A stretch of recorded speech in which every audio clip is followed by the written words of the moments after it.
Unfinished Business. Book 2, Part 2 of the McKinnon Legends, a time travel series. Written by Ranay James. Narrated by Cait Frizzell.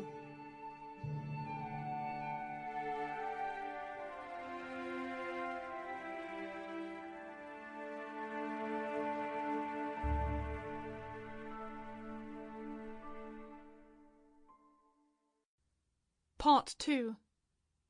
Fate Meets Destiny. Chapter 1. Regan walked off her uncle's ship and stood for a moment, feeling as if she was still bobbing on the ocean. Her feet were not yet used to being on dry land after her voyage. Leaning on her uncle, she rested momentarily against him. "Regan, lass, you sure you wish to be doing this? O'Brien is a deadly one, to be sure. He has been on a rampage of late. I'm not so sure I agree with you on this one, lassie. Let the Englishman take care of him." "Uncle, Connor needs my help to pull O'Brien out. Until O'Brien is eliminated, there's no way for Connor to start clearing his own name."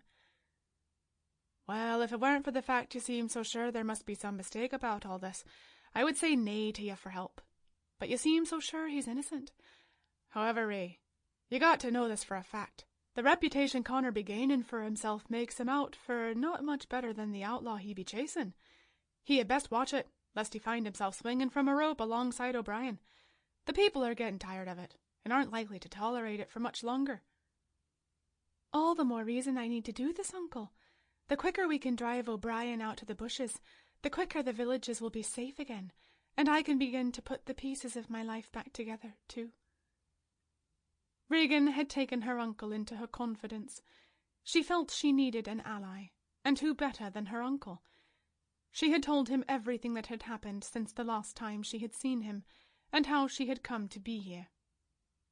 Regan knew he was sympathetic to her heart, but he felt she was in way over her head. Nevertheless, he had agreed wholeheartedly to help her, knowing she needed all the help she could possibly receive. It was a dangerous predator she was playing with, and he was not without his sources for help. So Uncle Fergus would aid her in her quest for justice. Once that was done, she could then bring closure to her affair with Connor. Having the seas separating them would make it easier. She knew she could never voluntarily walk away, but once O'Brien was dead, she would have no choice except to let Connor go. She would just have to make sure he was the one to walk away. Maybe then she could put the pieces of her shattered life back together. And while she was at it, why not try to get the sun to rise in the west? "I still say you need to leave it alone, lass." "Nay, uncle. I have made a promise to the king." They both knew Connor had had little success over the last months in flushing O'Brien out of his stronghold. He needed her as enticement. They needed to get this over and done as soon as possible before winter set in, and she was the only way. "You are as hard-headed as Mary Margaret was. God rest your mother's soul." He crossed himself and continued, "Very well, lass, let's get on with it then. First stop, the Green Horse." Chapter 2. Connor was sitting by the campfire when Rafe walked into the ring of light. Without a whisper, 3 burly men surrounded Rafe and tied his hands behind his back. He had purposely not approached with any stealth. It was never a good thing to sneak up on men who had knives and the ability to use them first and ask questions later, if the mood struck them. Ian had given him directions to the camp. It had not taken him long to traverse the landscape to find them. Rafe was thankful for his SEAL survival training.